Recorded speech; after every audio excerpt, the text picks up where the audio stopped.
Welcome to Democracy Now!, democracynow.org, the War and Peace Report. I'm Amy Goodman. Israel carried out a new wave of airstrikes in Gaza Monday in retaliation for a rocket Israeli authorities say was fired by Hamas, which destroyed a house near Tel Aviv and injured at least 7 people. The airstrikes, which injured at least 7 people in Gaza and destroyed several buildings, were met by additional rocket strikes from Gaza.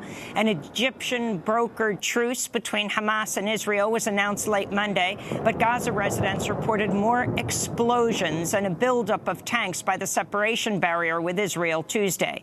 This is Gaza resident Yusuf Abu Shaban speaking among the wreckage of Monday's airstrikes. I do not know what to tell you. Where are we supposed to go? Where are we supposed to live? Our children and families have become homeless. We do not know where to go anymore. The escalating attacks came as President Trump officially recognized the Golan Heights as Israeli territory at a signing ceremony with Prime Minister Benjamin Netanyahu at the White House Monday.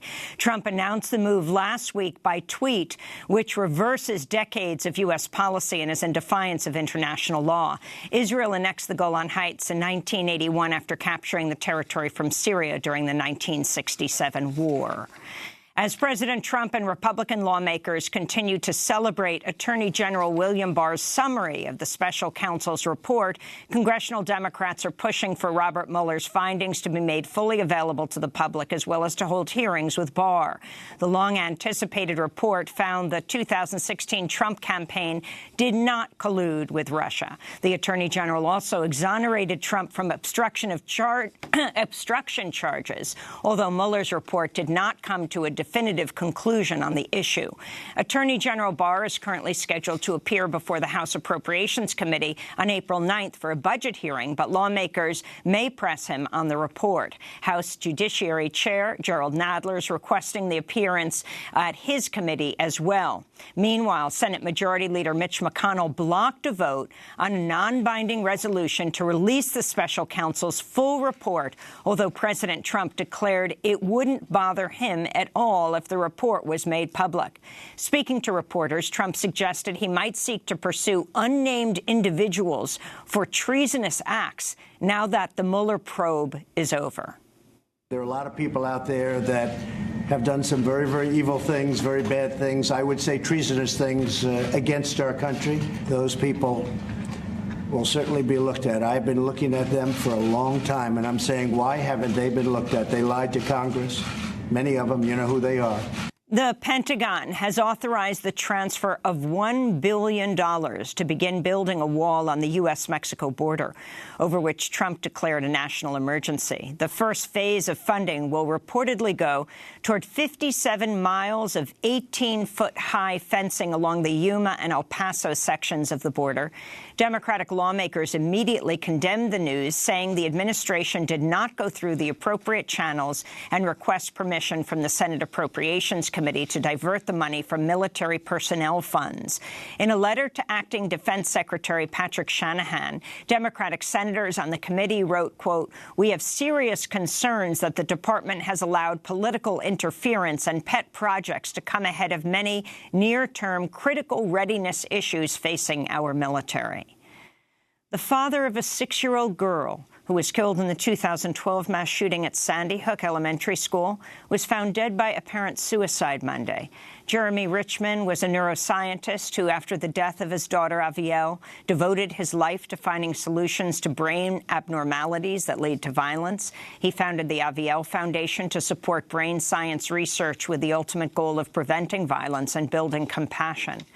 Richmond's death follows 2 apparent suicides in the last week by survivors of the Parkland massacre in Florida.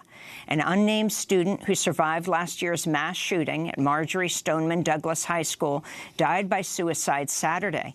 And 19-year-old Sydney Aiello, a former student and survivor from Parkland, died the previous weekend. Aiello suffered from post-traumatic stress disorder and survivor's guilt, according to her mother. We'll have more on preventing suicide with Columbia University professor Kelly Posner-Gerstenhaber later in the broadcast. You can reach the National Suicide Prevention Lifeline at 1-800-273-8255. That's 1-800-273-TALK. Survivors of the 2018 Parkland massacre and gun control activists gathered outside Congress in Washington, D.C. Monday to demand lawmakers pass the Background Check Expansion Act, which was introduced in January. 17 students, staff, and teachers were killed at Marjory Stoneman Douglas High School February 14, 2018, in one of the deadliest school shootings in U.S. history. The action came 1 year after the historic March for Our Lives, which was inspired and led by students and took place in over 700 locations around the world. This is gun control activist, a survivor of the mass shooting, Emma Gonzalez, reading her message to lawmakers. Dear Senator, every year 1,600 children across the country lose their lives due to gun violence. The fabric you hold in your hands represents 16 lives that you can save by voting yes on S-42. What will you do? In more gun control news, the federal ban on bump stocks, accessories that turn semi-automatic rifles into fully automatic machine guns, is going into effect today, despite last-ditch efforts from so-called gun rights groups to appeal the new law. The Justice Department said Monday the Affordable Care Act should be fully overturned, reversing course from a previous position that primarily opposed the so-called health care penalty. In a filing with the Fifth Circuit Court of Appeals, administration officials said they agreed with the ruling of a federal judge in Texas that declared President Obama's signature health plan unconstitutional last December. In the Mexican state of Sinaloa, local radio sports journalist Omar Ivan Camacho was found dead in an apparent homicide Sunday, making him at least the fifth reporter to be killed in Mexico so far this year. Protesters gathered to call for justice for the slain journalist. This is fellow reporter and activist Alejandro Siqueiros. While there is insecurity, we are at a high risk, not just from criminals who attack us, but also from authorities who don't do their job. And there is a great indifference to journalists. In Venezuela, a new power outage has hit over half the country, according to local reports. Venezuela's Vice President, Delcy Rodriguez, blamed the blackout on the opposition and their, quote, imperial masters in Washington, D.C. Power was restored in some parts of Venezuela by late Monday, including the capital, Caracas. But residents in other states said they're still in the dark. It comes less than 3 weeks after a massive power outage plunged most of Venezuela into darkness for days and reportedly resulted in at least 21 deaths. In Boston, 12 defendants in the elite college admissions scandal pleaded not guilty in a federal court Monday. The suspects include coaches and test administrators from some of the schools implicated in the scandal, including Georgetown, the University of Southern California, and Wake Forest. One of the suspects, a former tennis coach at Georgetown University, is accused of accepting over $2.7 million in bribes to get at least 12 students recruited to the school as tennis players, including students who did not actually play tennis. Defendants in the case face hefty fines and a maximum prison sentence of 20 years if found guilty. More defendants are expected to appear in court in the coming days. Meanwhile, Yale University rescinded the admission of a current student who applied to the Ivy League school with fabricated endorsements from a soccer coach. Senate Majority Leader Mitch McConnell is holding a vote on the Green New Deal today in what's being called a stunt vote designed to force Democrats to take a stand on a still divisive resolution that has no chance of passing in the Republican-controlled Senate. Democrats reportedly plan to block the move by voting present rather than for or against the resolution. Republicans have been spreading misinformation about the Green New Deal, while Democrats have accused them of failing to offer any solutions to the climate crisis. Democratic leadership has resisted backing the deal, although all 2020 hopefuls in congressional office have come out in support of it.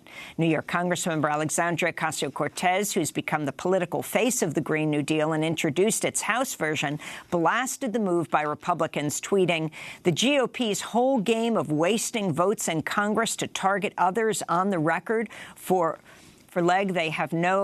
legislation they have no intent to pass is a disgrace. Stop wasting the American people's time and learn to govern. Our jobs aren't for campaigning, and that's exactly what these bluff votes are for."